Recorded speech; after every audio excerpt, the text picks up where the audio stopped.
अस्सलामुअलैकुम दोस्तों, उम्मीद है आप सब खैरियत से होंगे और ज़िंदगी में कुछ नया सीखने के लिए तैयार होंगे। आज की वीडियो में हम बात करने जा रहे हैं एक ऐसे नौजवान और दलेर अफ्रीकी लीडर की जिसका नाम पूरी दुनिया में गूंज रहा है। जी हाँ, हम बात कर रहे हैं इब्राहीम ट्राओरे की, जो इस वक्त बर्किना फासो के सदर हैं। चलिए जानते हैं कि वो कौन हैं, क्या करते हैं और आखिर क्यों पूरी दुनिया इनको फॉलो कर रही है। इब्राहीम ट्राओरे कौन है? इब्राहीम ट्राओरे एक फ़ौजी अफसर और मौजूदा सदर हैं बर्किना फासो के, जो मगरबी अफ्रीका में वाक़ एक छोटा मगर अहम मुल्क है। इनकी पैदाइश 1988 में हुई और उन्होंने कम उम्री में ही फ़ौज में शमूलियत इख्तियार की। अब आप हैरान होंगे कि इतने कम उम्र में सदर कैसे बन गए, तो जनाब यही तो इनकी ख़ास बात है। सदर कैसे बने? इब्राहीम ट्राओरे ने 30 सितंबर 2022 को मुल्क में इख्तिदार संभाला, जब इन्होंने एक फ़ौजी बगावत के ज़रिए पिछली हुकूमत को हटा दिया। इस वक्त इनकी उम्र सिर्फ 34 साल थी, जिसने उन्हें दुनिया का सबसे कम उम्र सदर बना दिया।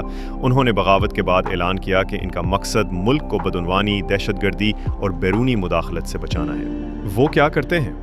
सदर बनने के बाद इब्राहीम ट्राओरे ने कई बड़े फ़ैसले किए। फ्रांस जैसे पुराने नौआबादियाती ताकतों से फासला, रूस, माली और नेजर जैसे हम ख्याल ममालिक से करीबी ताल्लुकात, अवाम को असल इख्तियार दिलाने की कोशिश और अफ्रीकी खुद मुख्तारी की मजबूत वकालत। वो अफ्रीकी नौजवानों में नई उम्मीद का निशान बन गए हैं, जो अपने वसाइल और सरजमीन का दिफा खुद करना चाहते हैं। वो मशहूर क्यों हैं?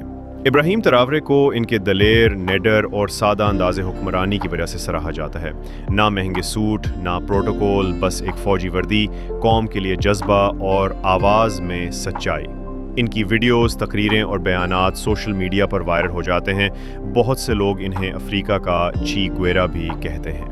दोस्तों, इब्राहीम ट्राओरे हमें ये सिखाते हैं कि उम्र नहीं, नीयत बड़ी होनी चाहिए।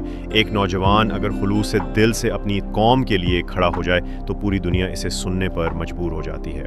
अगर आपको ये वीडियो मालूमाती और दिलचस्प लगी हो तो लाइक ज़रूर करें, अपनी राय कमेंट्स में दें और हमारे चैनल को सब्सक्राइब करना बिल्कुल ना भूलें, ताकि हम आप तक इसी तरह की मज़ीद मुनफरिद और हकीकी मालूमात पहुँचाते रहें।